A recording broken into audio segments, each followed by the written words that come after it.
We're here with Marc Ifill from the late 80s, but he's also an organizer, one of the organizers for the competition Clash of the Decades Football 2017. Now, Marc, tell us about the competition. It's the third edition. Tell us how it all started and where it's at now. Well, Michael, I would think you would know the answers to that already, having been an integral part of the conceptualization of the tournament. You see, it was Michael's idea to hold a tournament, but we had to bring it to life. Michael was the energy, but we had to bring organization to it. And when I say we, I'm referring to Aldrich Barnett, Randy Edwards. You know, that's the team behind the competition right now. So we organize getting the field ready, the bars ready, nets ready, you know, the fixtures sorted, captains informed, rules created. You think anything you can think of in an organization of any tournament is what we had to do. But now we're at the stage where we think we need some sponsorship.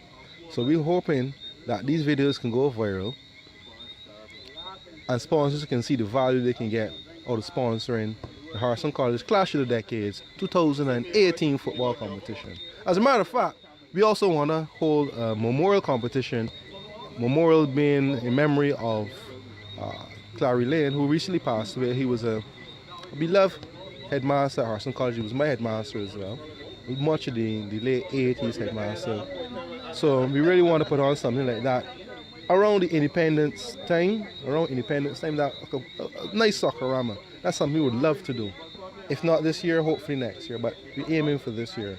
That's being managed now by Jeremy Brereton, the youngsters who've really taken up the mantle and brought technology and social media in a bigger way to this competition. And we really want to see you guys come out and support us, because you're supporting your alma mater. I mean, at the end of the day, the proceeds go back to the students, and we're hoping to be able to give some proceeds as well to the Dominica relief effort.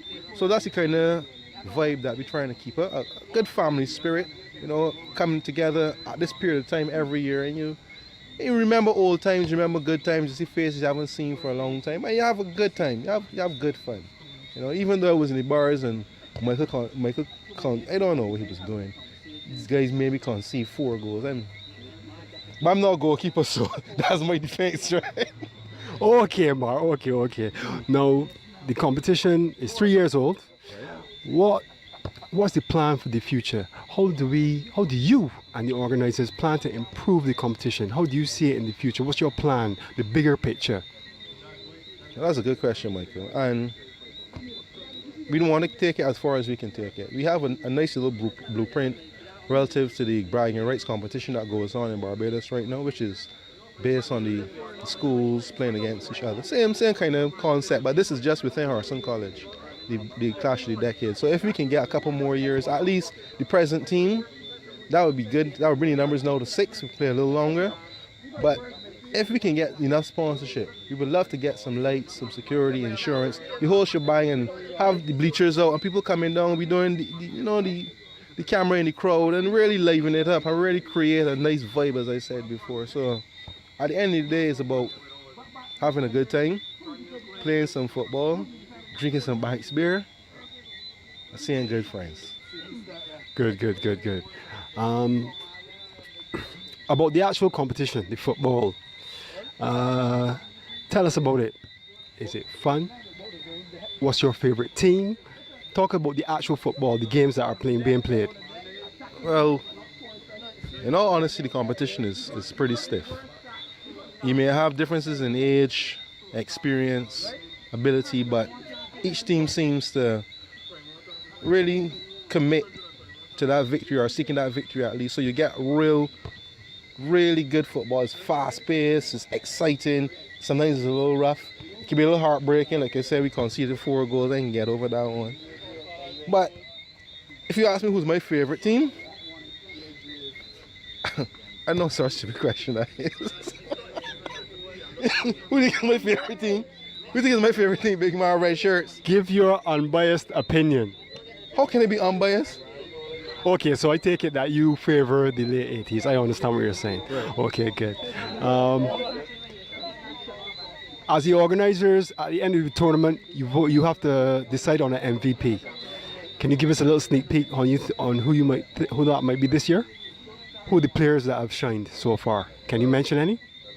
Well, the competition is pretty young, but so far the only person in the competition, I think, in 3 years to score the hat trick of the day. So I think that what's Gavin's last name? Gavin Cumberbatch. Gavin Cumberbatch. That's the early 90s black shirt man.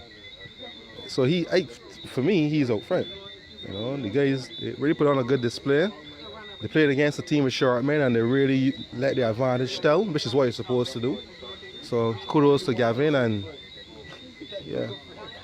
Lastly, okay, Mark, thanks for taking the time out to give us this interview. Anything that you would like to add at all? Yeah, red shirt team need a keeper. So if you know any keepers out there in the late 80s still come out on Sunday, we really need a keeper. A more Banks beer, for sure. Thanks a lot, Mark. Until next week. Yes, thanks.